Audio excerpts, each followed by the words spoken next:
मी आता दादरला आहे. सकाळचे 11:30 वाजले. आपण बघितलं तर पूर्ण कडकडीत ऊन पडलं आहे. आज तिसरा दिवस आहे मुंबईमध्ये मला, आणि आल्यापासून अजिबातही पाऊस पडलेला नाही आहे. काल थोडं मळब होतं, पण आज बघितलं पूर्ण कडकडीत ऊन पडलं आहे.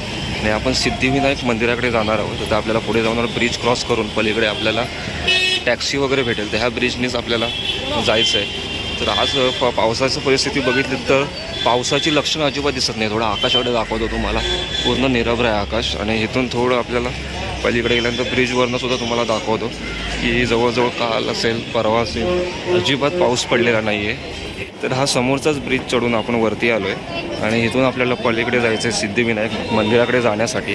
तर हा ब्रिज क्रॉस करून पलीकडे गेलो ना तर आपल्याला इथून टॅक्सी वगैरे डायरेक्ट मिळू शकते सिद्धिविनायक मंदिराकडे जाण्यासाठी. तर तुम्हाला मी जे दादर रेल्वे स्टेशन आहे ते दाखवतो. तर दादर हे रेल्वे स्टेशन आहे. आणि पूर्ण आकाश निरभ्र आहे. वातावरण अजिबात पावसाचं लक्षण नाही आहे. थोडं काही वेळासाठी आहे ना मळब येतो, ऊन सावळी असा थोडा खेळ चालू आहे आज. आणि वातावरण बघितलं तर पूर्ण निरभ्र आहे. आणि गरमी थोडी वाढत चालली आहे. 3-4 दिवसापूर्वी थोडा गारवा आला होता, पण परत आता गरमी वाढत चाललं आहे. मी आता सिद्धिविनायक मंदिराजवळ आलो आहे. आज बघितलं तर अजिबात पाऊस नाही आहे. कडकडीत ऊन पडलं आहे. दुपारचे जवळजवळ 12 वाजायला आले. आणि इकडेच आपण बघितलं तर टॅक्सी वगैरे पकडून, तुम्ही दादरवरून टॅक्सी वगैरे पकडून ह्या जो पेट्रोल पंप आहे त्या पलीकडे उतरतात. तिथून चालत येऊन आपल्याला इथून सिद्धिविनायक मंदिराची एंट्री आहे. इथं मोठं आपल्याला पिंपळाचं झाड पाहायला मिळतं. तिथे आपल्याला एंट्री आहे सिद्धिविनायक मंदिराच्या इथे. आणि ह्या बाजूला आपण मूर्ती सिद्धिविनायक मंदिराच्या त्यानंतर इथे हार नारळ वगैरे सर्व घेऊ शकतो. एंट्रन्सलाच दुकानं आहेत. आणि ह्या साईडला सिद्धिविनायक मंदिराच्या इथे ना खूप आपल्याला मोठी मोठी झाडं पाहायला मिळतात. तसेच मोठमोठे टॉवरसुद्धा इथे बिल्डिंगचे आहेत. आणि इथूनच आपण महालक्ष्मीला वगैरे जाऊ शकतो. पुढे STची सेवा वगैरे आहे. त्यानंतर वरच्या साईडला आपण बघितलं तर अजिबात पाऊस नाही आहे. पूर्ण आकाश निरभ्र आहे. काल 2-3 दिवस पावसाने दडी मारले. त्याच्या अगोदर थोडा पाऊस पडला होता, पण पाऊस नसल्यामुळे आपण बघितलं तर खूप मोठ्या प्रमाणावरती आपल्याला भाविक सिद्धिविनायक मंदिरात आलेले पाहायला मिळत आहेत. इथे चप्पल वगैरे काढायला इथे सोय आहे, पण तुमच्या इथं प्रसादी घेतली तरच ते चप्पल ठेवून देतात. दर्शन मार्ग आहे. दर्शनाची जी रांग आहे त्या रांगेच्याच बाजूला आपल्याला मोठ्या प्रमाणावरती आपल्याला इथे फुलांची दुकानं वगैरे पाहायला मिळतात. त्यानंतर चप्पल ठेवण्यासाठी सुद्धा इथं सोय आहे. आपण बघितलं शू रॅकसुद्धा इथं आहेत. आणि खूप मोठ्या प्रमाणावरती आज सिद्धिविनायक मंदिरामध्ये गर्दी आपल्याला पाहायला मिळते.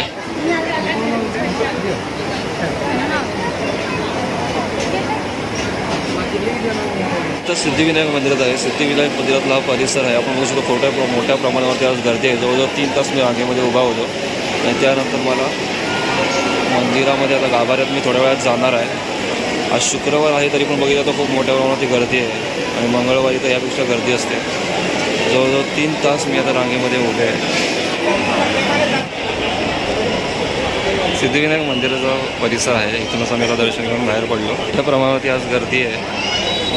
सुंदर असा डिस्प्ले आहे. आता सिद्धिविनायकचा बस स्टँड आहे ते उभा आहे. तर आता बघितलं तर मोठ्या प्रमाणावरती आपल्याला इथं ट्रॅफिक दिसतं आहे. मी दर्शनासाठी गेलो होतो सिद्धिविनायक मंदिरामध्ये. जवळजवळ 3 तास मला लाईनमध्ये उभं राहायला लागलं. खूप मोठ्या प्रमाणावरती आता सध्या गर्दी आहे. आणि आज बघितलं तर अजिबात पाऊस नाही आहे. आकाशाकडे बघितलं तर पूर्ण निरभ्र आहे आकाश. आणि मोठ्या प्रमाणावरती ऊन पडतं आहे, गरमी होते. वातावरण पूर्ण बदलून गेलं आहे. जून महिन्यामध्ये कोणी अपेक्षा केली नसेल एवढ्या मोठ्या प्रमाणावरती सध्या आता ऊन पडतं आहे. बेस्ट मी आता पकडले आणि नेहरू तारांगणला निघालो आहे. मी अगोदर सिद्धिविनायक गणपतीला गेलो होतो. सिद्धिविनायकाच्या इथूनच मी ही डायरेक्ट नेहरू तारांगण बस पकडले. पाऊस नाही आहे. पूर्ण कडकडीत ऊन पडलं आहे मुंबईला, दादरला वगैरे, ठाणे या साईडला पूर्ण मी फिरलो. अजिबात पाऊस वगैरे नाही आहे. कडकडीत ऊन पडलं आहे. तर थोडा परिसर आसपासचा तुम्हाला मी दाखवतो. तुम्हाला हे जे प्रशस्त गार्डन दिसते ना ते नेहरू तारांगणचं आहे. आणि ह्या ठिकाणी नेहरू तारांगण म्हणजे एक भव्य तुम्हाला असा शो दाखवला जातो की त्याला फील होतं की तुम्ही आता अवकाशामध्ये आहात. तर तो शो आता 4:30चा आहे. त्या शोसाठी आम्ही जातो आहे. तर इकडे बघितलं तर पार्किंगसाठी वगैरे पण सोय आहे. माहिती घेण्यासाठी खूप मोठ्या प्रमाणावरती इथे लोक हा शो बघण्यासाठी येतात. तर आपल्याला इथे समोर तुम्हाला जो बिल्डिंग दिसते, मोठा गोल घुमट दिसतोय ना, तिथेच आपल्याला जायचं आहे. आणि तिथे 4:30चा शो आहे हिंदीमधला, तो आपल्याला बघायचा आहे. आणि वरच्या साईडला आकाशाकडे बघितलं ना पूर्ण निरभ्र आहे आकाश. अजिबात पावसाचं काही लक्षणं दिसत नाही आहे. कडकडीत ऊन पडलं आहे. इथे येण्यासाठी बऱ्याचशा कॅब वगैरे उपलब्ध आहेत. दिवसाला 4 शो असतात. आता 4:30चा शो बघण्यासाठी आम्ही निघालो आहे. नेहरू तारांगणला आलो. इथं तुम्ही एंट्री केलीत ना तर तुम्हाला इथं चेकिंग वगैरे केलं जातं.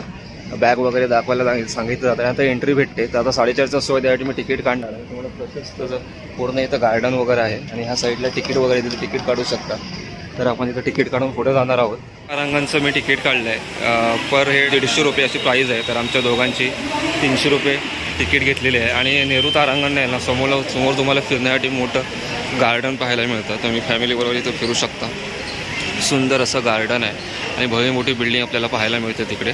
तर हे बघा, हे तिकीट आहे आता 4:30च्या शोसाठी आणि इथून एंट्री आहे. तारांगणला जो 4:30चा शो आहे ना, त्यासाठी आता आम्हाला एंट्री होते. बघितलं तर मोठ्या प्रमाणावरती लाईन आहे आणि अजून बरेचसे जे अवकाशप्रेमी येत आहेत. आणि ह्या साईडला आपण बघितलं तर हे तिकीट आहे माझी. आणि साधारण 1 तासाचा हा शो असतो आणि 4 शो असतात. आता बघितलं तर 4:30च्या शोसाठी बरेचसे त्यासाठी जे शाळेतील मुलं असतील सगळे अवकाशप्रेमी येत आहेत आणि प्रत्येकाची तिकीट चेक करून इथं पाठवलं जातं. ह्या साईडला स्टोअर बुक आहे तिथं तुम्ही. तर इथे बघितलं ना, तर पूर्ण हे जे नेहरू तारांगण आहे तिथे सर्व माहिती दिलेली आहे. तर आता 4:30चा शो आहे. तर इथे किती जे शो आहेत त्याची माहिती दिलेली आहे. इथं आपण थोडा वेळ फिरू शकतो. या अवकाशातलं सर्व माहिती दिलेली आहे. सुंदर असं पूर्ण हा परिसर आहे ना, पूर्ण AC आहे इथे. पूर्ण कूल गार वाटतं आहे. आणि इथं वर्ल्ड टाईम आहे, जगाचं इथं तुम्ही टाईम बघू शकता. तिथे असं वेगवेगळ्या प्रकारचे वॉचेस आहेत. आणि इथे बघितलं ना, मिल्की वे आहे गॅलेक्सी, त्याची माहिती दिलेली आहे. आणि इथं सुंदर असं मूनची आपण बघितली प्रतिकृती आहे. आणि इथे सुद्धा आपल्याला चंद्र विराट दृश्य, असं सुंदर असं दृश्य आपण पाहू शकतो की बघितलं तर ॲस्ट्रॉनॉट आहेत. असं वेगवेगळे सर्व आपल्याला इथं पाहायला मिळतं आहे. आणि पूर्ण AC आहे ह्याच्यामध्ये, पूर्ण कूल आहे. साधारण मला वाटतं 22-23 डिग्री टेम्परेचर असेल. आणि इथे फोटोग्राफी वगैरे करू शकतो. मार्स, मंगल, त्यानंतर ज्युपिटर, मून, अर्थ, सूर्य सगळ्यांचं इथं नाही. इथे छोटे छोटे रॅक्स आहेत. तिथे जाऊन तुम्हाला असं फील होऊ शकतं की तुम्ही चंद्राच्या एकदम जवळ आहात. एवढं सुंदर असं बनवलेलं आहे. तर वर्ल्ड जे वॉच मी तुम्हाला मगाशी दाखवलं. तर हे बघा, मुंबईमध्ये किती टायमिंग आहे, सिंगापूरला किती टायमिंग आहे, टोक्योमध्ये किती टायमिंग आहे, असं सर्व टायमिंग आपल्याला इथं पाहायला मिळतं आहे. आणि मार्स पॅनोरामा, मग मार्सवरती जी परिस्थिती कशी आहे तर त्याचं एक त्यांनी इथे पोस्टर लावला आहे मोठा. तर तुम्हाला मार्सवरती सध्या काय स्थिती आहे, मार्सवरचं दृश्य कसं आहे ते दृश्य तुम्ही इथून पाहू शकता. पण आहे 2.54. तर वजन ज्युपिटरवरती 117 आहे.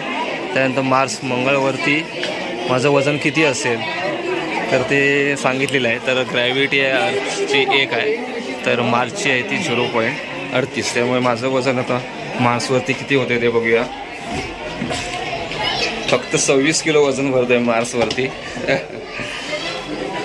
आणि इकडे जवळजवळ आहे ना, ज्युपिटर गुरुवरती माझं 177 किलो वजन भरलं होतं. आणि चंद्रावरती माझं वजन किती भरतं ते बघूया.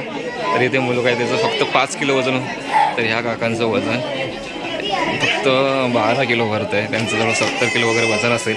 आणि माझं बघूया किती भरतं आहे. 60 किलो वजन आहे.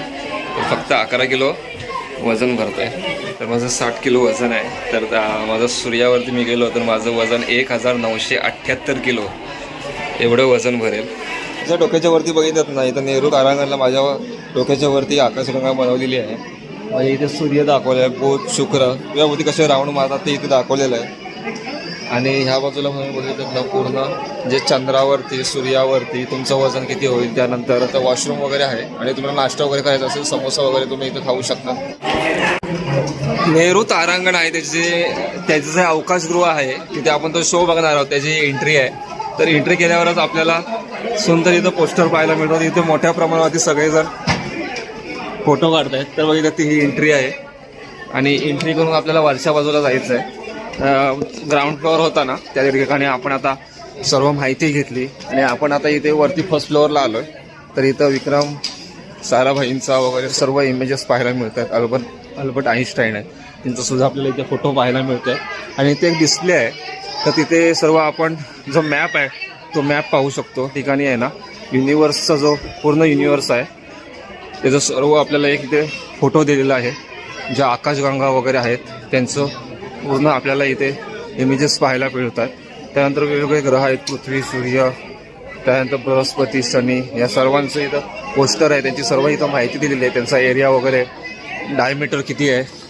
त्यानंतर आपण इथं आलो की लोणार सरोवर जे विवर आहे त्याचं इथं आपल्याला इमेजेस पाहायला मिळतं.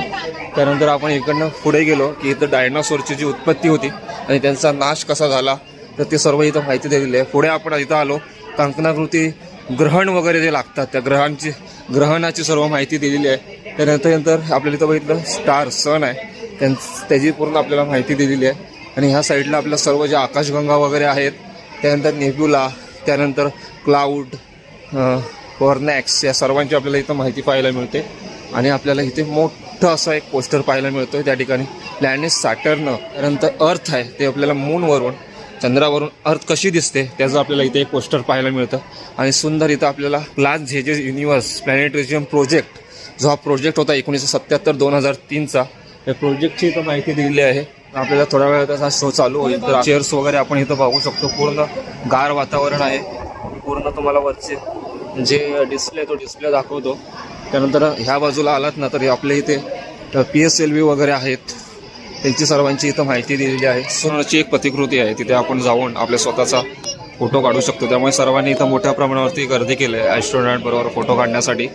आणि इकडे आपल्याला कॅमेरा वगैरे चालू करायचा नाही, मोबाईल बंद असणार आहे. पूर्ण गार वातावरण, सुंदर वाटते सर्व. आपण आलो आहे नेहरू तारांगणमध्ये. आपल्याला वरच्या साईडला असं डिस्प्ले पाहायला मिळतो आणि पूर्ण आपल्याला जे आपला अवकाश आहे त्याच्याबद्दल माहिती दिली जाते. आणि आपल्याला असा भास होतो की आपण अवकाशामध्ये आहोत. आणि चेअर्स वगैरे मस्त आहेत. चेअर्स आहे ना तरी अशी मागे जाते चेअर्स. मी पण असं मस्तपैकी टेकून बसलो आहे. तर सुंदर असा शो थोड्या वेळातच चालू होईल. जवळजवळ 40 मिनिटांचा हा शो आहे. तर एकदम म्हणजे पूर्ण आता मी आतमध्ये आलो आहे ना तर असं वाटतं की पूर्ण आपण कुठेतरी वेगळ्या ग्रहावरती आलो आहे असा पूर्ण भास होतो. कारण की पूर्ण गोल अशी डिस्प्ले, पूर्ण गोल डिस्प्ले. पूर्ण वरच्या साईडला बघितलं ना पूर्ण डिस्प्ले दिसतो. फक्त आपल्याला जिथे बसलो आहे ना तिथे फक्त डिस्प्ले नाही, बाकी वरच्या बाजूला पूर्ण आपल्याला गोल 360 डिग्री आपल्याला डिस्प्ले पाहायला मिळतो. तर असा एक्सपिरियन्स होता नेहरू तारांगणचा. आणि आता आपण इथे बससाठी मी रांगेमध्ये उभा आहे. इथून आपल्याला महालक्ष्मी रेल्वे स्टेशनला जायचं आहे. तिथून मग आपल्याला प्रवास करता येईल पुढे. आकाशाकडे बघितलं तर पूर्ण आकार निरभ्र आहे. आज सुद्धा दिवसभर पाऊस पडला नाही आणि वातावरण पूर्ण बदलून गेलं आहे 2-3 दिवसामुळे. मोठ्या प्रमाणावरती आता मुंबईला गरमी व्हायला सुरुवात झाली आहे. मी आता महालक्ष्मी रेल्वे स्टेशनला आहे. बघितलं तर मोठ्या प्रमाणावरती ट्रॅफिक दिसतं आहे. आकाशाकडे बघितलं तर अजिबात पावसाचे ढग नाही आहे. पूर्ण आज दिवसभर ऊन पडलं होतं.